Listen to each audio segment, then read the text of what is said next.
어제 검찰 조사 들어갈 때는 아버지 거라고 했지만 시영이 그러니까 이명박 전 대통령의 아들이 맘대로 한다. 그렇게 얘기를 했다는 거죠. 그동안 많은 국민들이 이제 다스는 누구 거냐 네. 이야기를 했는데 어제 이 MBC 보도로 촉발된 한겨레나 경향의 보도를 보면 다스는 시영이 거다 이렇게 결론이 나는 것 같습니다. 그러니까 이시영 씨는 이명박 대통령의 아들이고 이동영 씨는 그러니까 이명박 대통령의 형의 아들인데 사실상 다스의 소유는 이상은 씨로 되어 있고 이상은 씨 아들이 이동영 씨이기 때문에 지금 현재 부사장인 이동영 씨가 그 다스를 이어받는 게 맞는다고 생각하는데 어제 보도된 저 녹취록 내용에 따르면 이동영 씨 스스로의 말로 이게 다 시영이가 다 하고 있지 않느냐. 시영이가 다 하고 있고 나는 거의 희생양 아니냐라는 식으로 계속 말을 하고 있는 게 나와서 이동영 씨의 발언 스스로가 맞다고 한다면 이동영 스스로가 자기의 다스의 소유주의 아들이 내게 아니라고 하는 것을 느끼고 있는 게 아닌가라는 강한 의심을 불러일으킬 수밖에 없는 것 같아요. 근데 저 얘기만 들어보면 이제 김재혜 변호사한테 좀 궁금한 게 저 얘기만 보면 그렇게 추정은 되나 실제로 그게 본인 소유, MB의 소유라고 얘기하려면 뭔가 증거가 있어야 되는 거 아닙니까? 그러니까 저 녹취록만.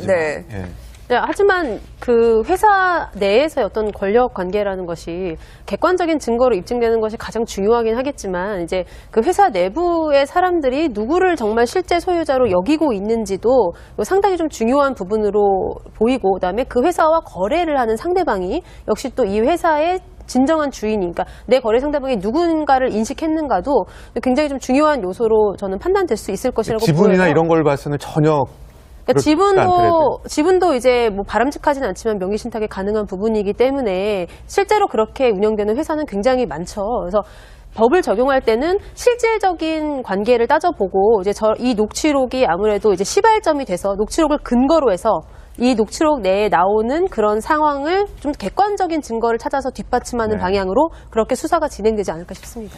네, 저 녹취록은 바로 다스의 전 직원이 이동형 부사장과 통화를 했을 때 그 녹음 파일을 입수해서 보도한 것을 오늘 한겨레 신문도 경향신문이 전하고 있는데요. 가장 중요하긴 하겠지만 이제 그 회사 내부의 사람들이 누구를 정말 실제 소유자로 여기고 있는지도 상당히 좀 중요한 부분으로 보이고 그다음에 그 회사와 거래를 하는 상대방이 역시 또 이 회사의 진정한 주인이니까 내 거래 상대방이 누군가를 인식했는가도 굉장히 좀 중요한 이명박 대통령의 아들이고 이동영 씨는 그러니까 이명박 대통령의 형의 아들인데 사실상 다스의 소유는 이상은 씨로 되어 있고 이상은 씨 아들이 이동영 씨이기 때문에 지금 현재 부사장인 이동영 씨가 그 다스를 이어받는 게 맞는다고 생각하는데 어제 보도된 저 녹취록 내용에 따르면 이동영 씨 스스로의 말로 이게 다 시영이가 다 하고 있지 않느냐.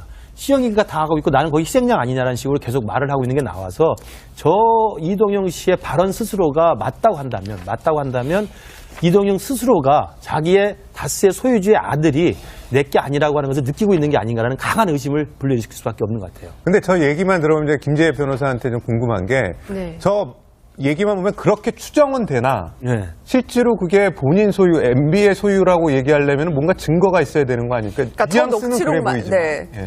하지만 그 회사 내에서의 어떤 권력 관계라는 것이 객관적인 증거로 입증되는 것이 어제 검찰 조사 들어갈 때는 아버지 거라고 했지만 시영이 그러니까 이명박 전 대통령의 아들이 맘대로 한다.